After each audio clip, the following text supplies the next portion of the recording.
Hello. This is bizarre.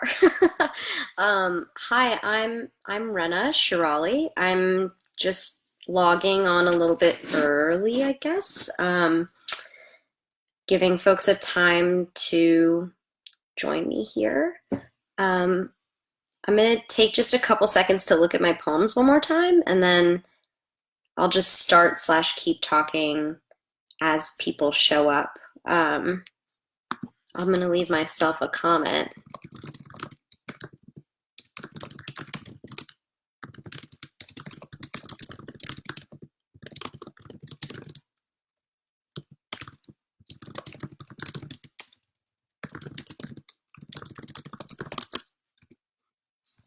So I just left a comment, hoping that if you're just joining us, I can't really see like any folks who are on the other end, so it'd be helpful to me if you could send a like or a heart or whatever you can do on your end. Yay, I saw a like. Thank you, Callie. Hi, Callie. Hello. Cool. So it's working. My sound is working too. That's good news, I feel. Hearts. Awesome. Yay. Oh, hi, you guys. Thank you so much for joining me today. I'll start spieling a little bit. I'm like looking back at the dog and then looking here. So we're in my office right now. This way are some spells, mostly against not fearing the abyss and against fear of missing out. And behind me is a lovely painting of the ocean that one of my mentees gave me long ago. Oh, yay! Look at all these comments. This is so fun. I guess this is my office. I'll show you my dog, and then I'll do it like several more times. There he is, in like a sweet, sweet baby angel little vibe, living his sweet baby angel dreams. I'm told that I should kill like 3 more minutes probably while we're waiting for other folks to join. So I guess I'll tell you where I am and stuff and what you're about to hear in these poems. I'm in Philadelphia. It's very rainy here today, dismal. So the dog's asleep and I'm also a little sleepy. And yeah, today I'm planning on reading for you guys just probably one poem from the first book, which is this puppy right here, whose name is GILT.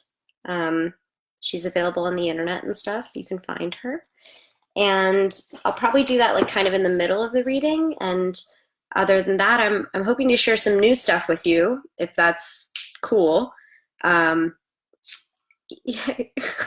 Look at all your faces. I love it. Yeah, so some of it I think I read actually initially at Sundress Academy's Firefly Farms, which big shout out to Sundress for hosting Poets in Pajamas and for inviting me for this, and generally for supporting my work in ways that have really made a difference in how quickly I've been able to put together the second manuscript. So really huge thank you on that front. I'm really thrilled at the opportunities that have been afforded to me and my poems by Sundress. So thank you guys. Yeah, it looks like I'll just kill another minute. Hi, Anna. Hi. Hello.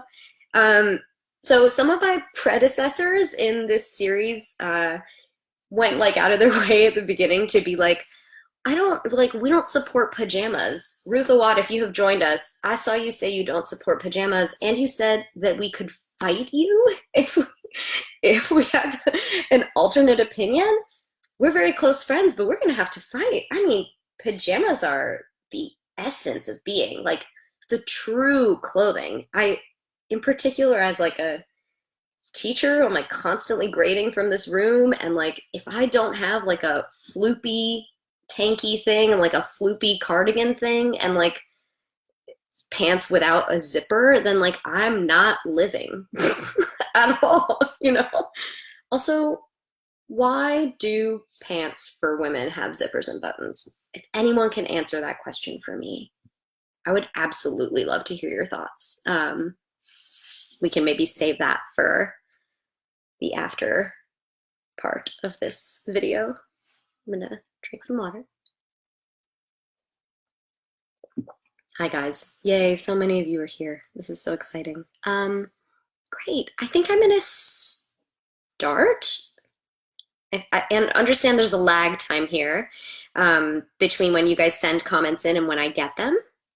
So probably halfway through the reading, I will call for any questions you have or any things you want me to like talk about further when I'm done reading. I'll also be giving you a lot of context for these poems as we go, because they're some of them are really research-based and require quite a bit of explanation. So please bear with me as I like put on an anthropology hat and live with it. Yeah. Oh, I'm seeing an angry. I hope you're not angry for a particular reason. An angry face. I hope the volume's working. If someone could just leave a comment, like, is the angry face because things aren't working, or are you very upset about my stance on pajamas? I just want to make sure you can be heard. Hi, Kristen. I'm just gonna, super double check here to make sure no one's like saying I'm getting more angries, which, why? All right. I take that to mean that you're very upset about pajamas, and I'm sorry. I love them. The first poem I'm going to read for you guys today is a new one. I guess it's kind of in honor of Mother's Day. Now that I'm thinking about it, my mom might be the one posting the angry faces here, because she said she was going to try to tune in, but she's on the road right now. So maybe she's having trouble and is upset. Thank you for validating my volume, guys. Thank you, Anna and Kristen. Great. Mom, if you're mad, I love you. You can watch this when it's recorded. It's like not a big deal. So this first poem is kind of for my mom. She makes like a little appearance in it. And it's also for every friend I've shared text messages with in the months leading up to the last election and in the period since then. I found that like the most important discourse I've had with folks has been with like women of color, queer folks, poets mostly, right? Just sort of texting and processing through what's going on. So I wrote this poem shortly after Christine Blasey Ford testified. This is for you guys. I make a toothpick diadem and crown myself token. Pink light sears the marbled bar, and the straw in my drink is pastel. On wood-paneled walls, American traditional paintings of my goddesses. Katie sends me a text. All this gaslighting today. I'm taking extra space, my bags all over the butterscotch seats, and the only men around are behind the bar, burning sage and lemon rinds for garnish, talking about mangoes, their remedial qualities, the cost and palate and current trend toward. I'm turning fuchsia, bottled up. Appropriate me sideways, my bags are full and I'm nothing if not a product, lush. Katie writes, like how I'm feeling isn't legitimate enough. On the counter, 2 artificial flames are a native woman's breasts. Durga, save me. I'm liable to paint the burrow white. That is, in reminder, my wrists already smelling of tamarind and jasmine, and not because it comes natural, but if I'm to invest in anything, shouldn't it be our first fruit, that ancient juice, and shouldn't it be to remedy? I have to cherry pick my battles here. Can't argue against exotic existence, so I don't write, my mother holding a mango is more brown joy than this place will ever see. Filaments fitted with paisleys glow, and the tequila's got this sweet bite, and I'm pissed at the walls, they just shutter out light. Joy is fine. Joy is pretty pink, but Katie would like to yell. After all, isn't dissent patriotic and anger a form of grief? And I inhale the incense the white bartender burns as if from a censer. My holy hour has only just begun. Yes, mangoes are astonishing, and women are worth our own saving. I go about separating pulp from rind.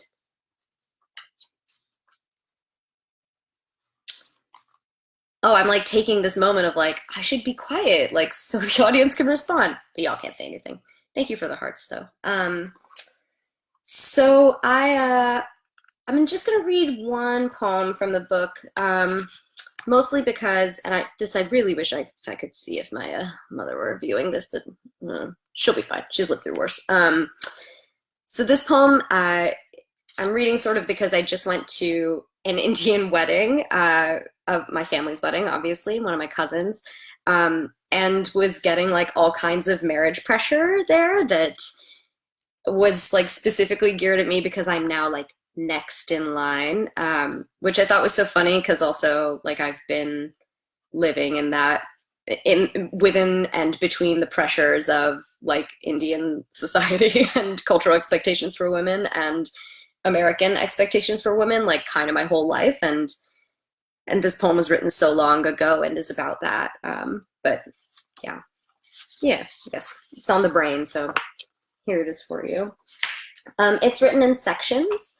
Each section is a different thing that is gold. So I'll say like dawn, that's like at dawn there's golden light, you know. And at the end I'm going to sing to you a little bit, if that's okay. And the lyrics I'm going to sing to you are from an old Bollywood song. Roughly translated, they mean, "Oh, my golden one." If I wrap myself in gold. Sari. Instead of the white gown I will not wear, out of fear or respect for a god with cerulean blue skin, who looms over David's bridal, eyeing lace, satin buttons. Dawn. We sleep in. Don't watch mist deluge the dunes. Our shadows follow us away from each other expectedly. The darker one is mine. Sequins. Skin tight whether on sari or dress. I prefer black, color most slimming, least fitting for any kind of bride. Coins. Half-inch thick, I hold under knobbed tongue. No religion has told me to do this. I know I am not lucky in love. The elders say it shows on my too rough palms, the tarnish. Shadow. Glitter specks a clad eye. He likes his women to shimmer. He says he likes me to shimmer. Ring. The elders say I look ready for it. I have improved. To improve, to gain, to lose, to prosper above all in sickness. Chain. He knew I was a sure bet, and he was right. I take each link into my mouth. Hologram lame. When he looks at me in the light, I am a different color entirely. Leaf. I am my own tableau. Madonna, portrait of a loverless bride, 2 fingers raised, no kind of halo or hand blessing my forehead. O mere sonare, sonare, sonare, to be gilded for the fall. O mere sonare, sonare, so. That's that.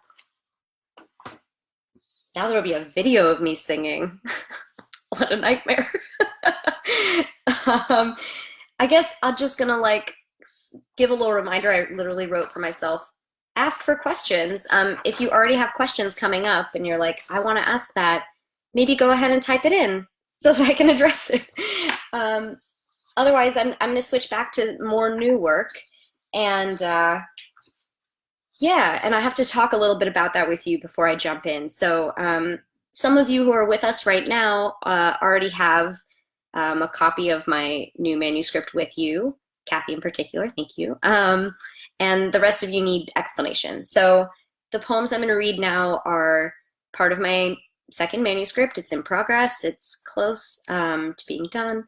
So it's about the ongoing practice of witch hunting in India, and specifically engages with anthropology texts like this one, for example, which details like the lives of witches on tea plantations, and like gets into the socioeconomic and sociopolitical vibe there that creates this sort of perfect storm where witch hunting is not just accepted, but part of the way that these villages function, right? And then other kinds of texts I'm using are like, this is an example, Naming the Witch, which is more broadly, not specifically about Indian villages and witch hunting, but about scapegoating culture, misogyny, patriarchy, and like where those structures come from and how they manifest in different types of like socio-political situations. Usually this is where I ask if I've made any sense, but y'all can't tell me, and I feel like I am making sense, so that's that. So I guess the other thing you need to know is that women who are accused of being witches are called Daayans, Daayans, and that word is referred to throughout the following poems. This first poem I'm going to read you is a ghazal, and it incorporates direct quotations from the research I just showed you and many more texts. And it also borrows its title from Susan Sontag's Regarding the Pain of Others. Ghazal against declining to name the subject. Bahura Bai, it matters that you have a name, that you live past the story. You were young, Tirat Sahu, chased out of your home by 12 or more friends, men, family, called antisocial, killer. Younger still, the children falling sick, cattle keeling over, growing rancid in year-long heat, buried as afterthought. In your own youth, you thought Daayans real. The process of attraction, the power of girls to inflame passion, to subdue boys at their will, made your youth skin prickle. Here, there is no archetype ungendered. And blood like yours, like mine, doesn't stay profitable long. And I'm too young to be telling your story, and privileged, and the rain keeps falling like the sky's own mountain, your youths hiding under their cot, your husband accused of sheltering you. Jam Bai, there is only more terror. Gone now those youthful days the men would stop by your house, ask for rice, for roots. And even then, the killing had begun. No one here, at last, stays young.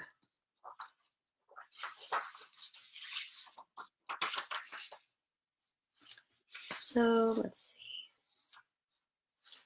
Again, I wish I could ask you. I'm going to do 3 more, if that's okay, instead of 2. This next poem is a persona poem. I've been really pushing against persona poems lately and sort of coming up with different modes of writing persona differently, which I'll engage with a little more as we continue going. But this one is a traditional persona poem. It's in the voice of a woman accused of being a witch. Again, it uses anthropological research and direct quotes from women who are survivors of witch hunting. Yeah, here it is. Daayan looks to the earth. They say we're married to dirt, ground bound and sure to bend. Break these bones and call us a miracle. Kiss our feet, then call us backward. Sisters, when will we braid our hair despite their songs? I gather seeds from alluvial beds, save tamarind peels and pepper stems and cardamom pods. Who's to say what will ward off or invoke? Our name wasn't given. Doesn't have to mean tie them to the deep and save our men. Once, Dan, Dakan, Dayan sounded like fingers brushing reeds apart, meant wisdom beyond keeping them fed. Sisters, they starve us and call us hungry bitches, kill us and call us undead. Come with me to the central rooms, our lineage, flowering harvest, and the machine we built to feed them through monsoons. Smell that rain dark, that incense rimmed with milk? That's us, deserving a true feast. Let's toast to our next good thing, to faith in roots, our unsung shoots.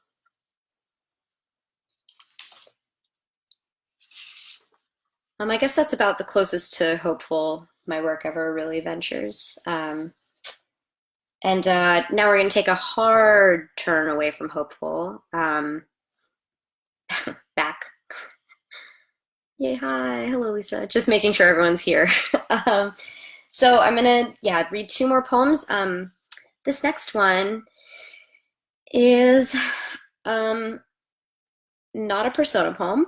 It still incorporates research, anthropological research, in the way that my other poems that deal more directly with witch hunting are incorporating that research, which, by the way, is by offsetting anything I'm taking from a different source in brackets. So like anytime you see a word in brackets, I'm like plucking that over.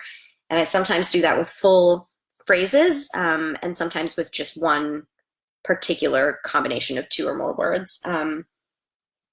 So I'm now going to read you a poem that I wrote at Sundress while I was on residency there, because when I was on residency at Sundress, I was like, alone on a farm, because that's what residencies are, and it was wonderful. And Christine Blasey Ford was testifying like during that week, and it was incredibly difficult to go through that outside of like my normal circles, even just not having my dog to like squeeze in trauma mode, he heard that I was talking about him.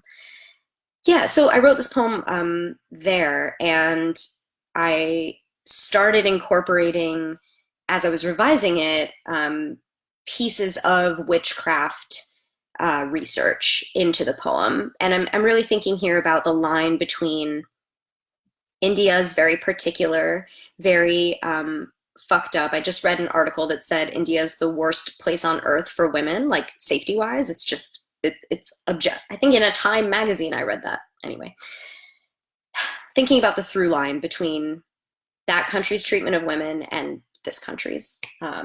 So there's stuff in here about witchcraft. It's also for Christine Blasey Ford, victims of witch hunting, and for all survivors. Lucky inhabitant. Failing to conjure even distant relatives, I know not which women precede me.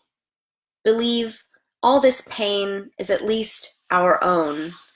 On my lap, experts theorize. Witchcraft is no longer a personal matter. State plainly, the women had nails driven into their foreheads, and full up now with steel and scythes and a list of weapons wielded against us, am nauseous and taking it personally, though at least am not asked to detail my assault on television, holding my chin up for photographers, dubbed icon, and simultaneously driven out of the nation. Yes, You might say this makes me one of the lucky inhabitants. Yes, here there are no jackfruit trees, but in a chamber the semicircle of men had red eyes, the kind of eyes that saw no reason and were filled with cruelty. And somewhere online I am blamed for not remembering. Yes, gone now my wilful ascension, the stairs, his room, and I don't fight back. Know what fate awaits women who protest too much. No matter dialect or country, the question is the same. Ki Johnny, they ask in the motherland, and who knows? Here we throw up our hands, and it isn't in prayer. There's blood in the soil, so they call it filth. Blood on our legs, so they call us gone. They're not wrong, and they will not be fooled, won't take it back. It's night, and the jackfruit trees close in. There's chanting in the distance. Who owns this world?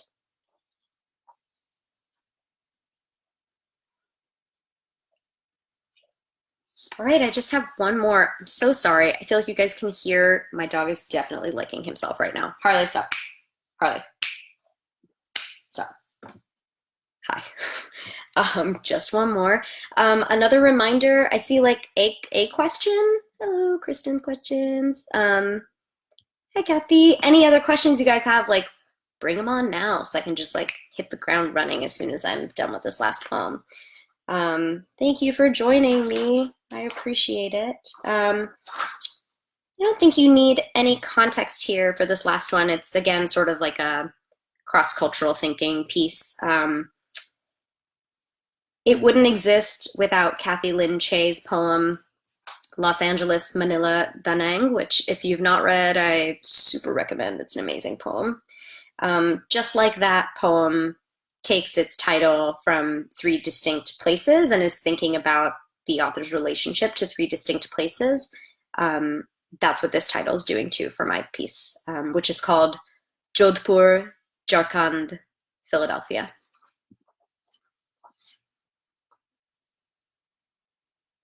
The air is writ of ash and sand, though this is no memorial.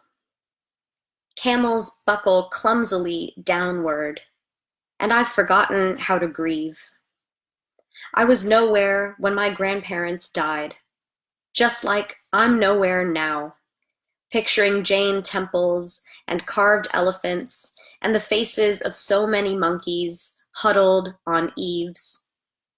I wish all women on earth a day of invisible.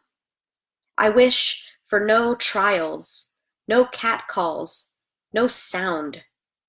Like how I am on this dune, transparent, wondering about power and numbers. Bodies of accused Thyons go unreported, while I roast dough over dull heat. This in the country empire left behind. Here the flower-silted air. Here the warm, dry scent of pyre. I'm moving now through paved streets, all old film, detergent, kept aloft by gusts from subway grates, wondering how the river smells when women are dragged into it. The pink city turning blue at dusk, sandstone falling into music. At a wedding in the West, my great-aunt celebrates her sister's death. Spirits, she sings, are all around us, good and evil, and will we lend an open ear? Here is my plea, on cue, country of drought and several gods, country of waterfalls wrung brown with soil's unease. I'm not there enough, not you enough, and I've come to ask what to do with our dead. Rivermouth and useless, reading up on reportage, I'm by a stream or in the desert or dragging my scent through the unwashed city. What good is brotherly love? What good is empire paving over ground, bones? I don't know why my story matters. I don't know why this story. that's it for my poems. Hi everyone. Oh, my loves are here. All right, I'm scrolling up to the first question I'm seeing. Yes, my audio worked. Yay. Kristen. Kristen asked me to talk about the differences between this new manuscript and the first. That's great. I can totally do that. So the first manuscript, I think, was a little further reaching in terms of the way it conceived of how many different types of violence I could possibly talk about in one book. So there were poems in there that were about like bombings, right? Like a very distinct kind of Hindu-Muslim violence. And there were poems that dealt with these, like with witch hunting and with how racism and Hindu nationalism in particular functions in India as a tool of violence. And working on this new manuscript, I certainly considered whether that was going to continue to be a thread, and ultimately decided that that isn't quite my story to write as a descendant of Hindus, because right now in India, Modi is probably about to be reelected, and he's a Hindu nationalist, so he's like Trump for white people, you know? And in India, I'm like the equivalent of a white person. Like I am privileged in that context, right? In that I'm not Muslim, so I'm not being persecuted for my belief system there, right?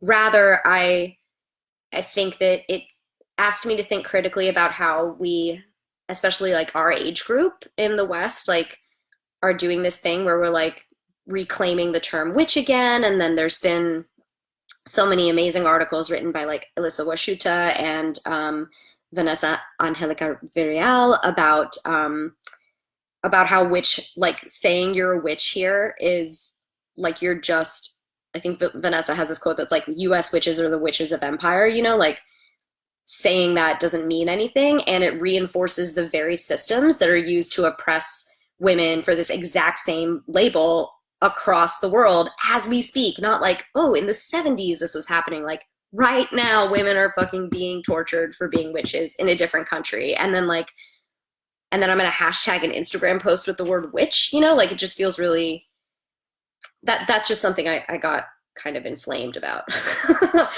incensed about, I should say, I guess. And so I think that's the way this book is different than the last one. There's still a lot of cross-cultural work and a lot of me talking about like my personal politics and my lived experience as a victim, but then also realizing that my level of victimhood is very far removed from the victimhood of these women, and thinking critically about that relationship. Cool. I hope that answered that. It went on for so long. Let's see. Other questions. Kathy, can I talk a little bit about feminism from the point of view of a young woman of color? Totally. The new manuscript seems especially woman-centered, and Kathy's wondering about this aspect of my new work. Yes.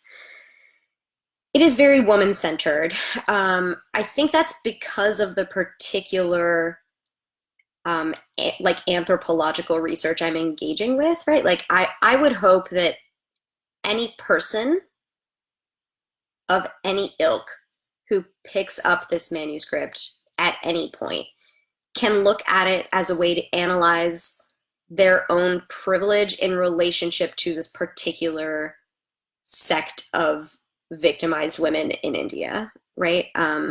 I don't see that discourse as excluding anyone, because I think white women are very much a part of how witchiness is being marketed on the internet and otherwise. I think that actually, and I don't mean to throw any of my Philly friends under the bus, I love you all. My queer friend Philly community is like very inside of this witch thing, you know, like very owning it as a way of reclaiming spirituality, and like I see the value in that, right? But also, like, we have to, if we're going to do that, we have to at the same time acknowledge that, like, Susan Sontag has that amazing quote, right? Like, our privilege is on the same map or the same spectrum as other people's suffering. And I don't really see a way to engage with feminism more broadly without doing that work. And I think that's where feminism gets lazy, is when it just focuses on the the issue inside of one's lived experience, actually.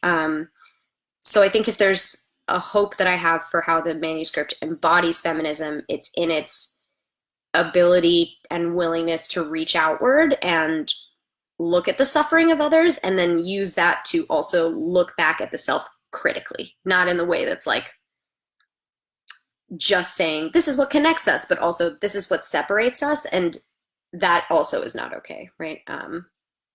Yeah, I hope that makes sense. Thank you, Kristen and Kathy, for those questions. Those are lovely. Suzanne, hello. Can you talk about taking academic research and building it into something that feels more personal? Hell yeah. Literally talk about that all day. Let me try to do that quickly. Something that I have noticed is really helpful for other authors, but that didn't work for me, is using erasure as a way to deal with academic texts and a way to extract language from them. I have not found that to be useful for this particular project, but I think I'm also pretty skeptical of what it means to erase someone's narrative. Like maybe that works when you're doing a really particular kind of research, right? Like if you're researching something about a group that has oppressed others, but I'm researching with the goal of understanding these women's lives and the nature of their victimhood, and I didn't want to take any part away from their stories. Rather, I wanted to use their actual stories, which I do in the book. I use actual quotes from them and actual anthropological research on their own pages, so they're isolated and not being contaminated by me. So that was helpful for me. I think that basically the work of taking academic texts and personalizing them for me has been thinking about how my lexicon, meaning literally the language that I normally use to write a poem, does or does not connect with the language that I'm reading as part of this academic lexicon, and then putting both language forms, mediums, up against each other and try to write the distance between the two. That's, I guess, on a theoretical level, how I've been approaching it. Yeah. And I think I do believe that the personal is political and vice versa. And I think you have to be able to actually see yourself in the research you're doing in whatever way. That means so many different things for so many different people, right? But for instance, no one in my family has been victimized by witch hunting. But I do have aunts who believe that Dions are real, and have talked to them at length about this and really believe, and there's so many Indian academics who have written about this at length, who are not me, who are very qualified to do it in an academic sense, who talk about the way that Hinduism values spirituality and magic and the occult is that's part of what's going wrong in India politically right now. So yeah, seeing it not just as personally connected, but as connected to I think to what my motherland is going to become. It's either going to become a supremacist country or they'll come up with some more nuanced, non-binary ways to think about the world and about women in particular and whether they matter or not over there. Yeah. Well, thank you, Kathy. I guess one last call for questions, over the next 2 minutes or whatever we have here. And if not, I guess in the meantime, let me fill in some space just talking more, if such a thing is even possible. Yeah, what more can I say? Oh, there are poems in the new book. Whatever, it's not a book yet, it's still manuscript, but just as I read you guys one persona poem from the perspective of a woman accused of being a witch, there are persona poems in the book that are from the perspective of like the tea leaves who are just like tea bushes who are just observing this violence, right? Or like thinking about what role like the landscape has, like the literal natural landscape has in this dynamic. Thinking from the point of view of the villagers who are part of this like system of accusation that also totally ensures their livelihood, because when a woman is pronounced a witch, it's like it serves to benefit the village. If that woman dies, the village gets their land, you know. So there are many different poems in the book that engage with persona, and then there are also so many poems in there that push back against that and are that basically ask, and I take time and space in the poems to ask, like, essentially, like, who am I to be writing these poems, and like what are we doing when we are purporting to embody another's experience that we cannot actually possibly imagine, right? As much as I consider myself to be like a well-read on this topic, there's no world in which I'm ever going to understand that experience. And I think that's, again, a learning experience that feminists everywhere need to have in their own capacities. Maybe not with this particular subject matter, but yeah. All right. I feel like I went on much longer than I should have. Thank you guys for sticking with it. I'm not seeing any other questions, so I'm just like scrolling through to make absolutely sure I have not forgotten anyone here. Thank you, Anna. Thank you, Kathy, Meg, everyone who's here. Like, thank you guys. You guys are amazing. I'm still seeing angry faces, and I just don't know why. I hope I haven't offended anyone.